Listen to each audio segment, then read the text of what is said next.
Reza Hosseini, staff software engineer at LinkedIn, and Albert Chen, staff data scientist at LinkedIn. Welcome both to the Data Exchange podcast. Thank you. Thanks, Great to be Ben. here. So we're here today because you two are part of a team that created this really cool new library that I've been using, and we will talk in extensive detail about. It's called GreatGuide. It is a library for time series forecasting, and it comes with an algorithm called Silverkite. So I guess the first question is, time series, not a new topic. There's probably, I would suspect there's a lot of tools out there. So what possessed you to write your own time series library? Yeah. Reza, why don't you take that? Sure. Yeah, that's a fair question. Yeah, time series, of course, is a very old topic. It goes back, sort of to the beginning of even the 20th century with the work of Yule. For example, I was looking this up recently. In the 1920s, he actually already was looking at autoregressive correlation and so on. So, and there's been a lot of interesting work. And, more recently, maybe in the past 10, 15 years, technology companies, they realize they need forecasting, right? So, Google has their own libraries and tools, and Facebook has, and so on. So there's a lot of interesting work. The reason we started working on a new library is kind of two reasons. One was we have a very diverse set of problems we want to solve, short-term forecast, long-term forecast, and also different frequencies. And also we have some problems related to sort of what is the objective of the forecasting. For example, some teams may be interested to sort of be able to capture the peaks, in capacity planning better than the means. That's sort of, a lot of models are trying to basically fit to the means, and, and some teams may be interested in the means. So there is a very diverse set of problems. And one of the ideas of GreatGuide or Silverkite, which is the core algorithm, is basically putting a model together that's really, really flexible in the sense that you can change different components of the model. So that's one design decision that sort of, as the engine, for example, you could swap, you can do ridge regression as the engine, or you could do quantile regression, and so on, and you can expand that, right? So that's one sort of a flexibility. The other flexibility is it's really easy to sort of tell the model that you want some patterns to be captured. So, for example, if let's assume you have a growth that is not it's maybe you have a business metric that's growing over the weekends. Maybe you have a restaurant business over the weekdays is not growing. It's really easy for Silverkite, and if you want to add that feature, it's very easy. It's basically, in a nutshell, you can tell it, use this interaction term. So that's the other sort of flexibility that's very easy. It's not one, in some sense, it's not one model, but it's, it allows for a lot of models. And for the volatility part, also it's fairly flexible, even though it's a very simple volatility model, but it allows you to specify features. Maybe weekends are more volatile, holidays are more volatile. It's easy to tell Silverkite, or for Silverkite to capture that type of thing. So this is sort of in that sense. But also another reason for LinkedIn to sort of invest in a new framework and library is because we have a lot of big set of problems surface, and we need to iterate really fast. So we are, of course, look at different available great libraries, by the way, that exist in the in the industry and so on, but none of them really fit all of our needs. So, and it's hard to iterate when you're using other, even though if they're open source, it's hard to iterate and bridge those gaps. But with when we have our own library, we can really move really fast and extend it and so on. So so let's drill down more into the library in a sec. But so Albert, so what was the thinking in terms of the user profile? So Yeah. because as someone who started to use the library, it's great. So one of the things I would encourage a lot of our listeners to really try the library, because one of the main selling points for me is speed. It's super fast. That's The other selling point is both positive and negative. It's very flexible, which means there's a lot of knobs to turn.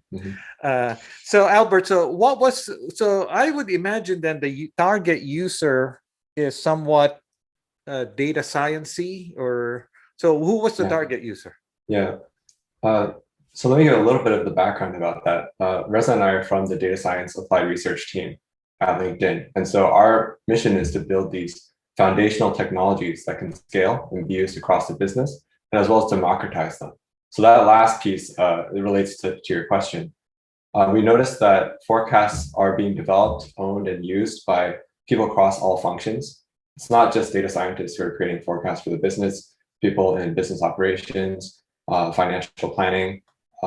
There's executives who also need to consume and understand the forecast. So there's a lot of different functions involved, and their level of technical expertise also varies, right? So in building a tool, we started with that bottom level where Reza was really emphasizing flexibility, where instead of having to code things, we intentionally chose that you can configure all of these parameters. You can configure to choose a different model to fit. You can configure different regressors to use in the algorithm. Once we have that foundational layer there, which is useful for engineers, data scientists, we can then build on top of that layers of abstraction, which make it more accessible and tunable for people who aren't very familiar with those details, right? So we're actually looking at But did you have to so in order to introduce the library to, let's say, a group of engineers, do you have to have a workshop, a training session of some kind? Yeah, we did have training sessions, and we actually worked directly with some of our first users to get feedback and iterate on it with them to make sure it's something they can use. Yeah, and right now it's been successfully used across different verticals at LinkedIn, different data scientists, people with and without forecasting background. And that's also part of our user base. We're thinking of, in order to get this widely adopted and used, it has to be something that people can understand, even if they don't have the deep technical expertise.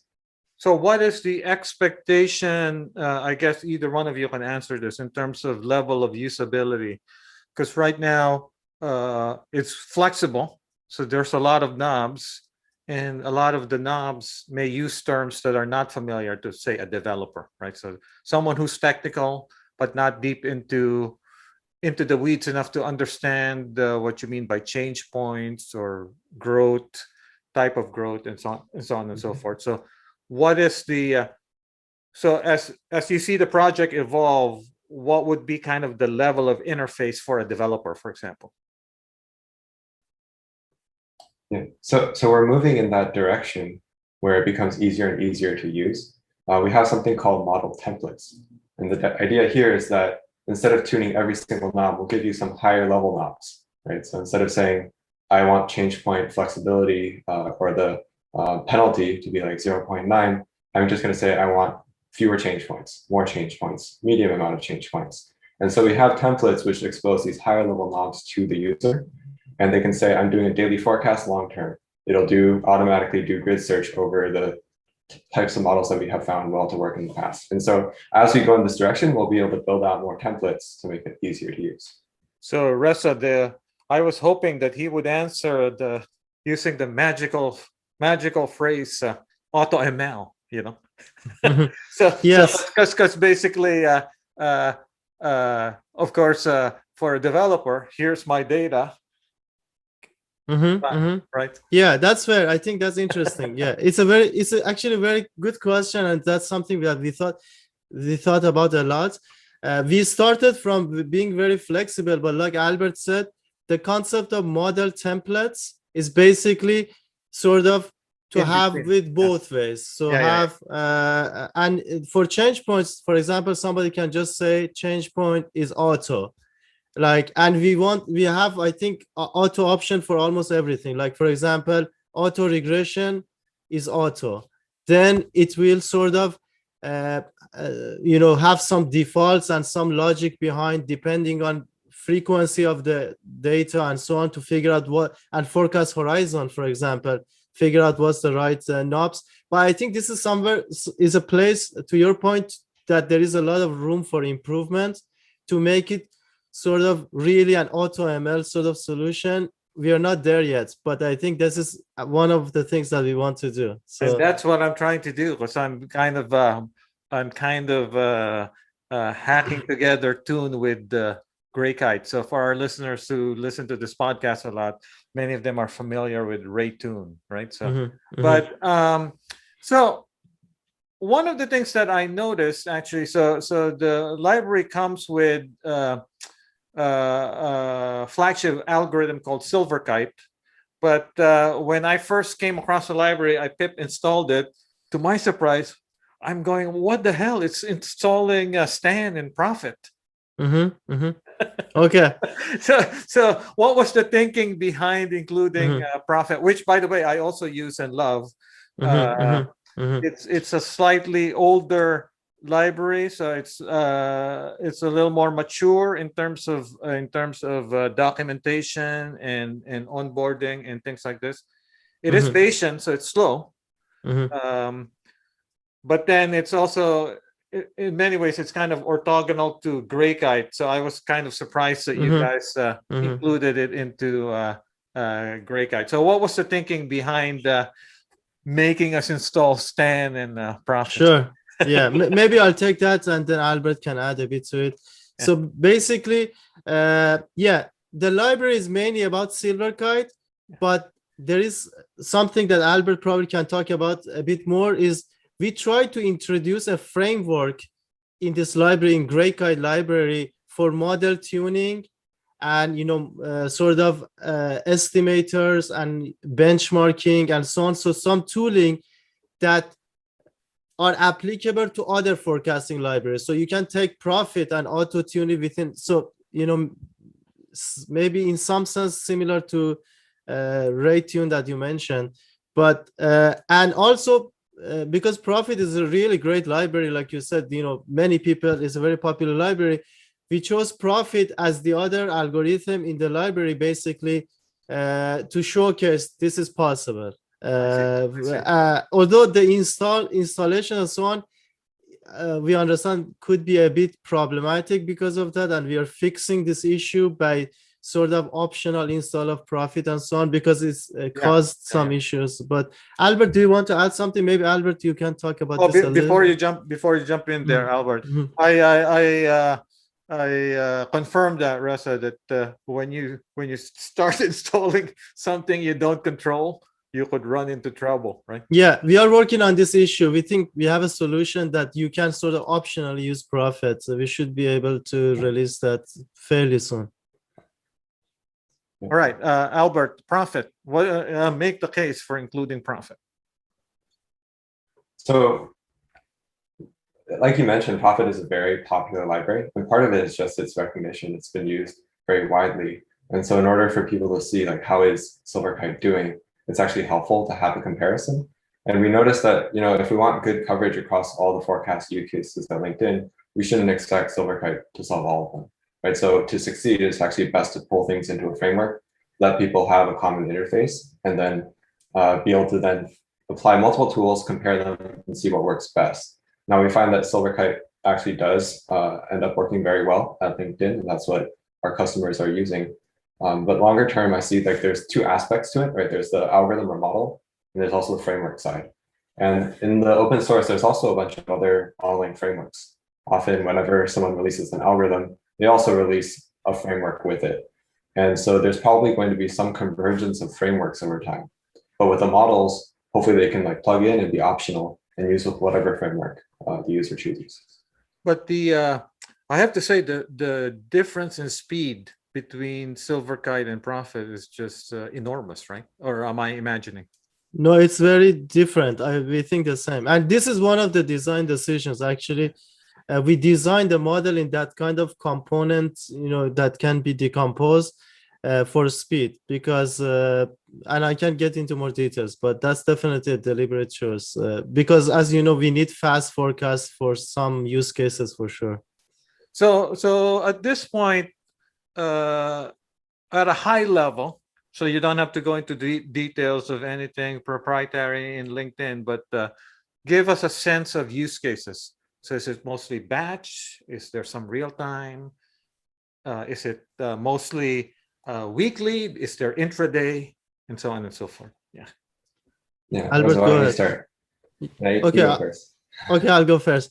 Yeah, so actually the use cases we have for a lot of very important use cases, Silverkite is being used in LinkedIn for daily data, for weekly data, even for higher and lower grade intraday for some use cases. And it's been very successful across these different use cases. And, of course, it's running in prod for many use cases, sort of generating forecasts every day for some use cases. And getting updated and so on, and for different applications. Albert, maybe you can add something to that too. Right. I mean, we can classify them into different types. So one is where a machine actually may interpret it and use it in some offline optimization. Another kind is where it goes directly to a human, right, who's making some judgment.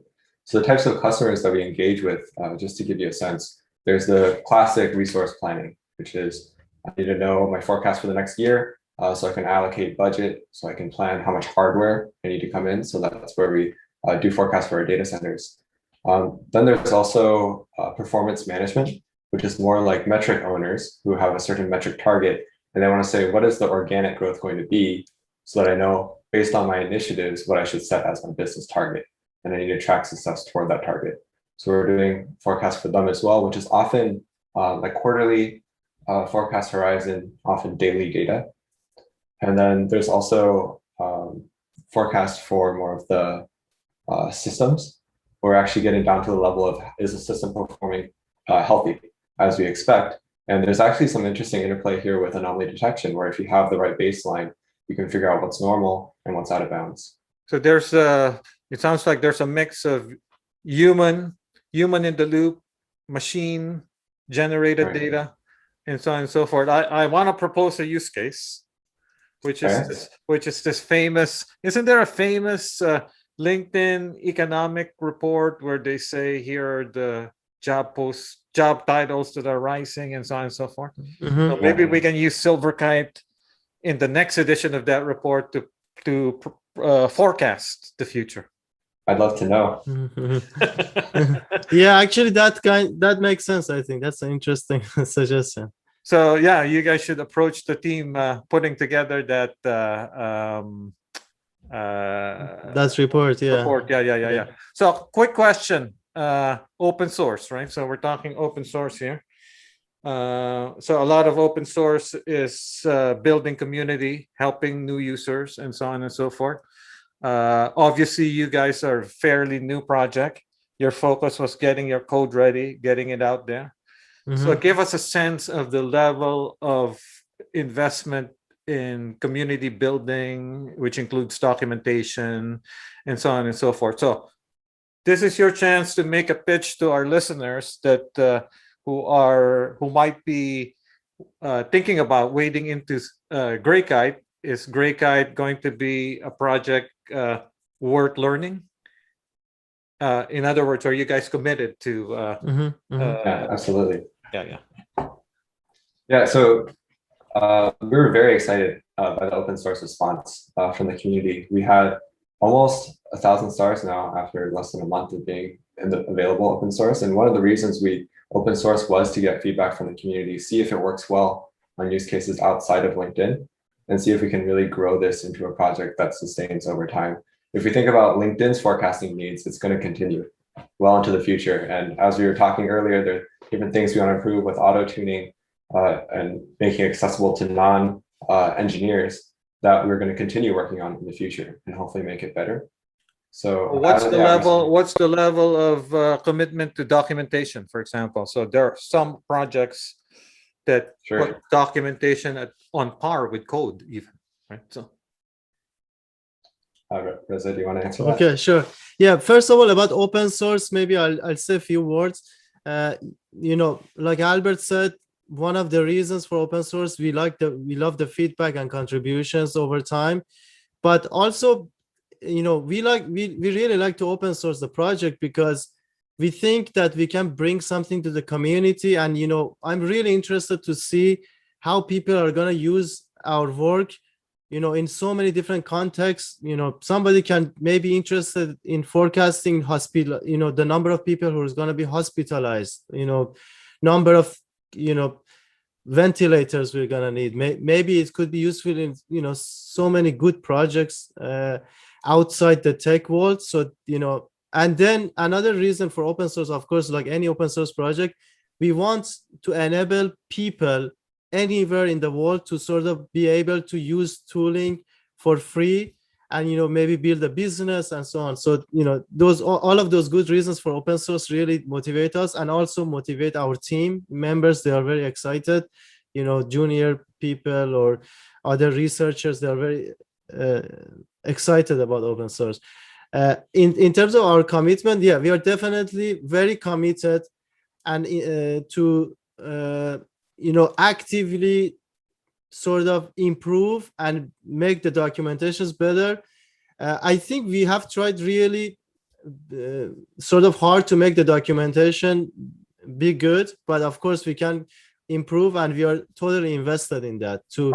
I would say right now the documentation is good in terms of being comprehensive.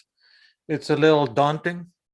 You're right. As you guys can imagine, because it's flexible, the surface area is big, and so it's a bit daunting. So probably I'm thinking what we can do to sort of make it easier is to have some examples like end to end for different type of data. That's kind of what I think we think we should do to sort of people just upload the data and then go through some steps and I think you tried that in one of your tutorials, but that particular tutorial I would say could use some more attention.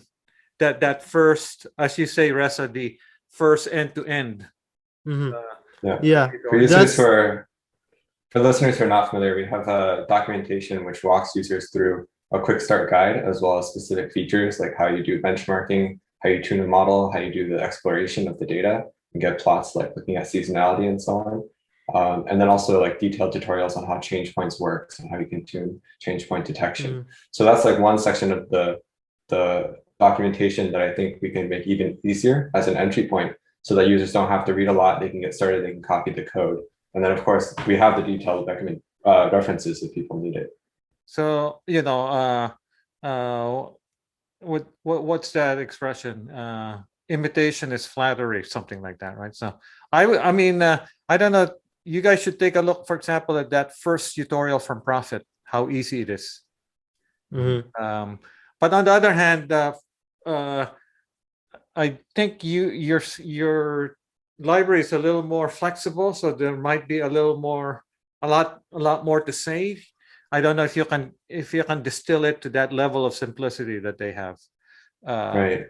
I think what we want people to take away is these three things: flexible, fast, and intuitive. About the library, our quick start makes it so that you can actually just set one parameter. You choose a model template name and it runs the whole forecast for you. It's only when you then get into all the flexible options that I think the user can become overwhelmed, and that's something we should find a way to make even easier.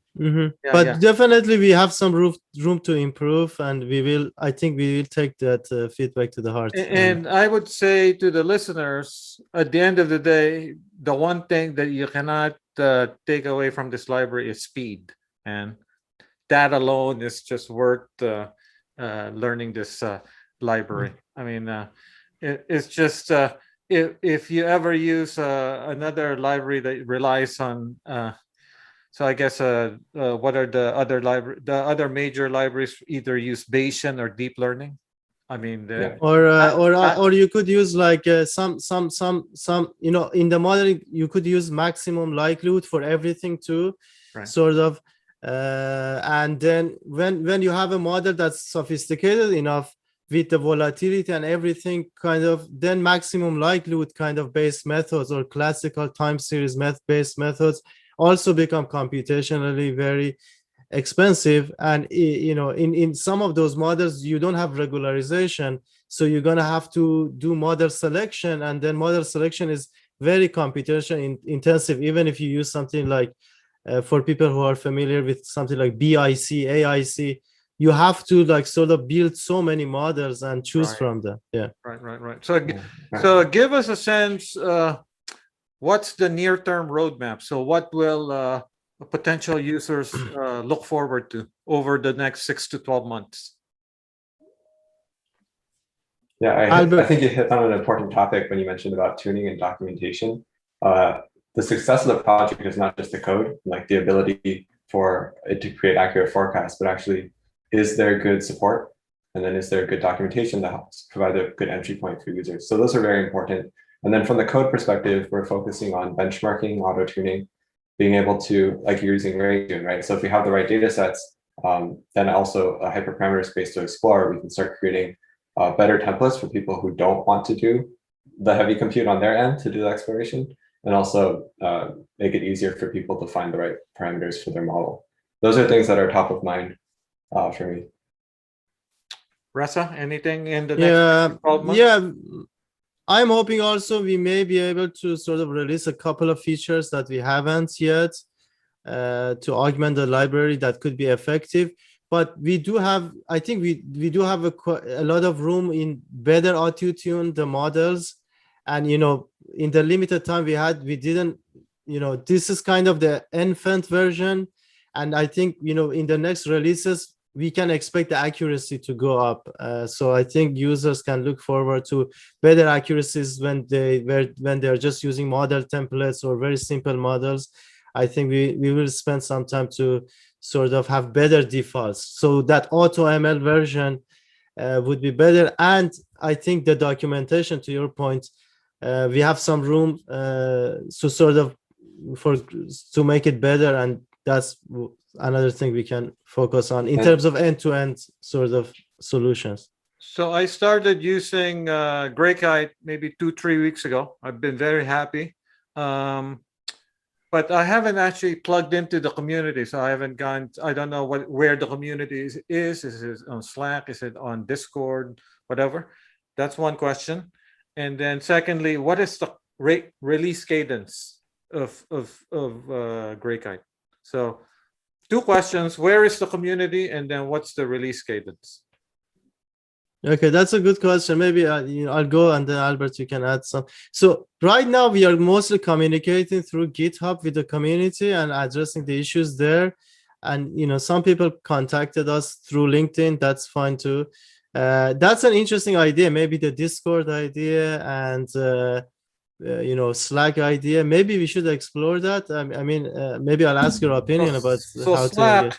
The Slack, there's an expectation of real time. So if you have a day job, right, it's a bit harder. And also, unless you sign up for, I forget, some kind of commercial or enterprise license, you do lose the archive. So you want to choose a tool that maybe you have the archive, so that, because that's a body of knowledge, right? Right. So people can search. Yeah. And there was a second part of this question about the release cadence. So what's the release cadence? Albert, go ahead. Yeah, so we set it up in a way that we continue developing internally and hopefully push out a new release about every quarter is what we have in mind, which gives us time to release new significant features. But like recently, someone reached out about Profit and whether we can decouple the dependencies, make it lighter to install. So we're actually working on that now. I'm not the only one. I'm not the only one who noticed. Huh? Right. Guess not. So when I first installed it, what is going on here? Yeah. We actually anticipated that, but thought, hey, let's just get it out there, see what people say. We'll get, I'm sure, much more feedback than just that. But I also want to point out to users that it's ready to go. Like they don't need to wait for half a year to give Oh no, feedback. no, no. I But mean, it it's yeah. I mean, I suspect that if you're a user who does a lot of time series forecasting, or even some, um, you will like this library for a variety of reasons, but primarily because of the flexibility and speed, and yes, and also the fact that it's also proven in production at LinkedIn, right? So Mhm, mhm. it's one interesting piece is that a lot of libraries that are fast are also not very flexible, right? So they give you a certain set of parameters and they optimize within that. If you're thinking about classical statistical methods like EDS or ARIMA. So it's very nice to have one that has both. And for interpretability, that's key to the business context that we're working in, where people need to make decisions and understand the decisions that they're making. So again, there are a lot of forecasting models out there. I think they cover different aspects of the space. But if you're looking for something with that interpretability as well as the ability to really tune a model to get it very accurate, I think GreatGuide is worth a try. by the way, so I've also played around with the time series libraries that use deep learning, and a couple of takeaways. One, slow, man, super slow. And secondly, there is the promise of, you don't have to do feature engineering and all of these things. But Mhm. on the other hand, who chooses the architecture, right? So you just replace the feature engineering with some kind of architecture engineering. Mhm. But it seems like, so a couple of arguments in favor of deep learning for structured data. Because by the way, I just talked to, and I also have a podcast on TabNet, which is a Google deep learning library for tabular data. So I asked them basically, so why would you use deep learning for tabular data when you have XGBoost and all of these other libraries? Well, a couple of reasons. One is multimodal. At some point, maybe you can imagine you have models that rely on signals from different types of data, right? So structured images, blah blah blah. So Right, deep learning can accommodate all of it. right. And then I guess what I was a little surprised, but they also think of it as I don't know to what extent you two follow computer vision, but in computer vision, deep learning is also quite. First of all, it's the best approach in computer vision, but Mhm, there's also a lot of promising developments around self-supervision, where mhm. if you kind of Mhm. you can basically build models without labels. So I wonder if in time series analysis, at some point, people will start overlooking some of the disadvantages of deep learning on the performance side. I'd like to get your guys' take on this, and whether or not we'll see what would we call it in deep kite inside Yeah, inside gray kite. Huh? that's a great idea. Yeah, yeah. Maybe I'll take this, and Albert, you can add something to it. Basically, yeah. First of all, deep learning is a great general approach. Like you said, the best method for computer vision, maybe text, and Text, so on. speech. Of course, Yeah, yeah, yeah. and it's very natural because with the multi layers, you sort of can capture very convoluted patterns. The problem is, of course, or the downside is one of them is speed and to some extent explainability, interpretability, that sort of you lose it, you may want to reconstruct it and so on. So there is some issues there. Uh, in the case of time series model, there is a lot you can do sort of consciously to build the right features to prevent a lot of bad things from happening. So for example, if you sort of take the time domain and sort of extract the right Fourier series terms which match the periodicities that or you sort of capture the growth and construct it in a way that is very flexible, but you can sort of look at it and inspect it directly. It's very helpful to have those features engineered very deliberately and maintain the speed and flexibility by using the right regularization on top of that, or the right engine on top of that. And also another very important aspect is the volatility part. So we don't want to just forecast a point, the next time point or 10 points in the future. We're really interested in what is the uncertainty around that volatility, uncertainty around that prediction. and some of it is inherent depending on the business problem. Is just natural volatility in an economy. People thought about it, right? In a stock market, you have those notions, and those notions are very natural and useful when you look at the data as a time series model with this characteristic. And I'm not saying it's not possible in deep learning to look at this in a maybe in a different angle.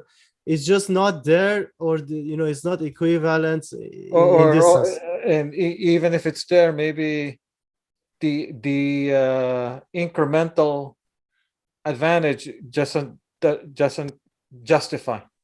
Right. There's that too. And in terms of the speed and the number of even dependencies that you sort of, when you want to build that model into the system, and everything grows quite a bit.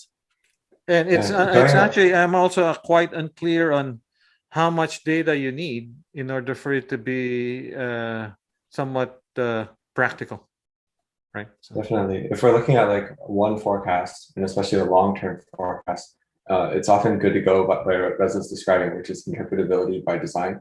Like figure out what your trend and seasonality terms are, build those into the model, then you get something you understand and can actually then vouch for and say, okay, I believe this long-term forecast because I know the assumptions going into it. The more you get into like really short-term forecasts, maybe across many related time series, that's where I think deep learning could potentially outperform individual models that are trying to forecast separately. So I think it really depends on the space. But in general, forecasting is a problem where interpretable models seem to be doing very well. What's your understanding? And I don't know if you folks follow this, but if there's a Kaggle competition on forecasting, what are people using? I haven't looked at Kaggle competition for quite some time, so I'm not sure. Albert, have you looked at it? I think people are using common open source tools. I mean, we'd love to see people using GreatGuide as well and comparing it. There's a lot of work into feature engineering and understanding what sort of features work well. So I think actually there's a good synergy with GreatGuide, because GreatGuide is all about figuring out the right features, pulling them into a model, and then using the model framework. And then GreatGuide automatically provides you with a lot of these features that users are probably interested in. So I think that, I mean, there's a lot of different approaches that people take. There's a forecasting competition, the M forecasting competitions, which get a lot of attention. You can see the top submissions there, which range from deep learning to more just statistical methods, often as the baseline. And statistical methods seem to be holding their weight still. So at the risk of dating myself, my first job after I left academia was as the lead quant of a hedge fund. And back in the day, we were using things like GARCH and things like this. Is GARCH still a thing? I think GARCH, for people who are not familiar, probably is basically an important aspect of it is sort of allowing that volatility basically to be time varying. And it's you probably more expert in GARCH than me, but basically because it's very important to have a risk sort of assessment and have an idea of how bad things can go and so on. And it's a very powerful in that sense. And those ideas are still applicable. So GARCH has a very special form mathematically, but the main idea that uncertainty depends on the past as well, basically in some sense, right? Like depends on what happened in the history of the property of this time. I talked about if you are in a holiday, your volatility is also could be much higher. You can expect more volatility on holidays and so on. And these kind of properties I think are going to be very important going forward, and these are sort of things that we have tried to implement into Silverkite too. So for example, in Silverkite you can specify and say my volatility is a function of time of the week or time of the quarter or something. Easily you can say that, and our defaults sort of pick up some reasonable defaults depending on your data frequency and how much data you have. So I think that thinking that people had to build GARCH models is gonna be always important going to the future as well. And it's something that we're thinking to improve with similar ideas, not quite the same form, but basically achieving the same type of results. So Our discussion is primarily centered, I would say, on what people would term univariate time series, right? So, of course, one of the things I like about GreatGuide actually is even in the univariate case, you can have regressors, and it's quite easy to actually include the regressors in your GreatGuide model. But as you folks know, in many practical situations, you have multivariate time series, right? So time series that have multiple dimensions, or maybe multiple time series that are actually highly interconnected somehow. Right, right. So, is GreatGuide the appropriate solution for multivariate time series? So maybe I'll say something about that too. So basically, you're right. There is many problems that, of course, a lot of metrics are very highly correlated. Finance, for example, right? Of course, finance, even business metrics, Yeah. even if you think about like something like COVID hospitalization, it's like most of the world, there is some correlation if you look at it. And this correlation actually, or this covariance helps in some sense to forecast better, right? If you take all of these metrics in the same time, can potentially help. Now, this can come at the cost of, a lot of multivariate models make a lot of assumptions, they are forced for being computationally scalable. So to make some assumptions, then the individual univariate models can be hurt, by the way. So, you can build a more flexible, but then the univariate forecast, they don't have as much power. That being said, we do have some longer term plans to expand to multivariate case, and we have some idea how to do that in the nature of Silverkite to a multivariate case. And another thing that I wanted to say about that is the correlation over time. So if you think about it, if you can capture the mean the auto correlation and all of this time dependence really well in multiple univariate models that are fit separately, potentially when you look at your forecast, you're going to observe that your forecasts are also very correlated, reflecting almost, it could be possible, very well the correlation that exists between those metrics. So even though you didn't fit them in the same time, it could end up like that. But we do have some thinking about explicitly allowing for modeling that dependence. It was just one idea. One thing is basically we wanted to build in the right order, but I think that's no. I mean, I think you're right, because basically, as we discussed earlier, even in the univariate case for a flexible library like GreatGuide, it poses a challenge sometimes onboarding someone, right? Yeah, that too. And also there is a reconcile app. Two things I wanted to mention also. We are allowing for lagged regressors that we will be releasing in the next release, hopefully soon too. So that's yet another way to use. If you have other metrics, you can use it. We have it internally, but we weren't quite ready to include in this release. Also, we have a reconcile approach that Albert can talk about that relates to multivariate. Albert, do you want to talk about that a little bit? Yeah, I think the first step toward that is, let's say you have a lot of great univariate forecasts, but then they need to satisfy some sort of consistency constraints that you know about. This happens often in a business context where you're forecasting multiple dimensions of a total metric, right? So the country level sessions, which add up to the aggregate sessions. And so if you know about these constraints and you have the input forecast, then we can provide them to a second optimization, which then reconciles them to satisfy your constraint. The idea being that by encoding the information that you have as a second step, you can get better forecasts for each of the parts. And so it's an optimization that tries to minimize the reconstruction error as well as the forecast error in some other terms. So what is the vision? So let's close by kind of talking about the vision for GreatGuide moving forward. So is it going to be a project, a GitHub open source project, in the sense that LinkedIn controls everything about the project? So in other words, how do people participate beyond using the project? Can they become committers? Can they become contributors? And so on and so forth. So what is your folks' vision for the community around GreatGuide? Absolutely. So we would like to see this develop organically. Like first step is really get more users. And as people share with each other, try it, they'll provide feedback on features. And if they think they can implement that feature, it'd be great to see the users go ahead. I guess the best precedent that we actually have for this is the Profit library, because that's the one that's gotten the most adoption, also coming from a tech company. And in that project, there are contributors who it seems to me at least, that are outside of Facebook.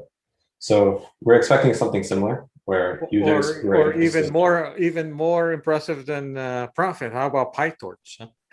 Oh, sure. Right. Sure. Yeah. I mean, if we can grow to that, I'd came love from it. Facebook, came from Facebook, but look at the number, the ecosystem around it, right? So Right. yeah. Yeah, definitely. That's something to be inspired by a project like PyTorch, and we are learning as we go. But this is sort of our inspiration to not only offer to the community, but sort of team up basically with the community and make progress. Yeah, and so you would like a scenario where some of the contributors are outside LinkedIn, is what I'm hearing.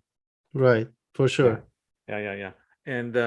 And so at this point, what is the main website for the project? Is it the GitHub site? Yes, basically, I think it's the GitHub site. Okay, so I will link to that in the episode notes. And so with that, thank you, Reza and Albert, and thank you for giving us a new forecasting solution that is, like I said, super fun to use, but also fast. And I like the fact that it's also proven at scale at LinkedIn. So it's not like I'm using something that will break. So thank you. Thanks Thank you, a Ben. lot, Ben. It was very Happy interesting. Thank forecasting. you.